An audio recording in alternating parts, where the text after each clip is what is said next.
Hello Smoke Cartel, today we're going to be discussing hand pipes. Hand pipes are probably the classic OG smoking tool that were used by your parents and your grandparents and your other grandparents. This is often colloquially referred to as smoking a bowl. The first and probably most basic type of hand pipe is called a spoon. This is the basic hand pipe usually you find at a gas station, or probably the one that your cousin had that one time you smoked with him. Obviously it has a spoon-like shape.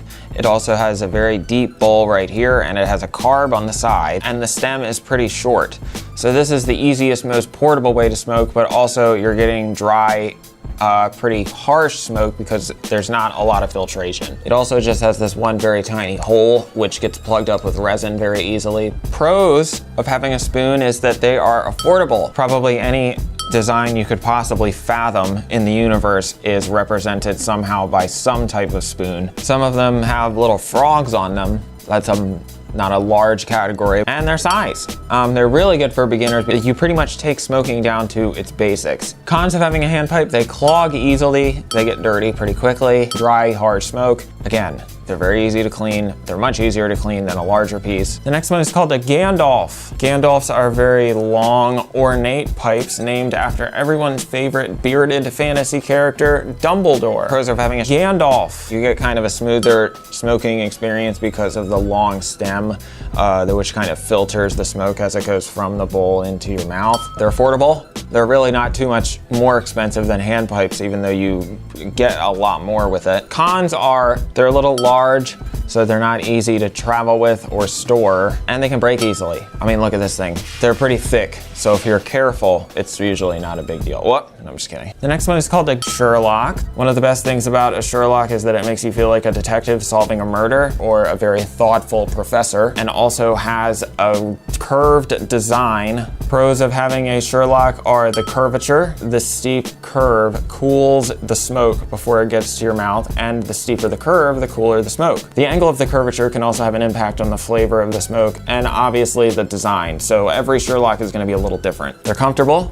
Sherlocks are probably one of the easiest pipes to hold in your hand. You can also get a Sherlock bubbler where you add water. Cons of having a Sherlock: they're very difficult to clean. Unfortunately, Sherlocks are designed almost perfectly to trap resin in the bottom, and that can be very difficult to remove. But I've gotten it out successfully many times with an overnight isopropyl alcohol soak. The next type is a Chillum. They are very small, very short hand pipes that can really only hold one or two hits. Pros of having a Chillum are they're small, they can fit in your pocket, which is nice. They probably smell bad. Cons are they're small. If you want something bigger, buy something bigger. They can be smelly because they don't really have, I mean, everything. I don't agree with that. It's not, of course it's gonna smell. It's weed. The next type is a cigarette. Just kidding, it's a one hitter that looks like a cigarette. Most people enjoy these because they are the most discreet way to smoke because they're disguised as another object. Pros: they're dirt cheap. The next type is a bubbler. Bubblers are probably actually my favorite because they combine water pipe with a regular hand pipe. What you do is you fill this part with water, and the rest just functions like a normal hand pipe. Pros are because it uses water, that makes them probably the smoothest type of hand pipe to smoke out of. One of the cons that I always notice personally with bubblers is that it can be difficult to fill them with water and drain out the water because it has this hole right here for the mouthpiece, but it also has both, obviously, of these holes at the top. So if, like for this one, for example, if you turn it over like this and try to get the water to come out of the thing, then you're gonna be inhaling the bong water. If you try to dump it out this way, your bowl gets wet, and then it also just starts coming out the mouthpiece anyway. So it's a little convoluted to figure out how to, I never really figured out how to do that. Maybe I'm just stupid.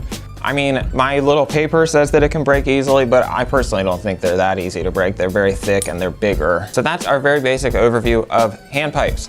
Check them out on our website. We've got probably 100,000,000 of them. So you're definitely gonna find something that you like. You can buy a bunch if you want, and a lot of people like to accrue a collection of hand pipes. You can really use it as an opportunity to express your individual style. Good stuff, check it out. Have a great day, folks.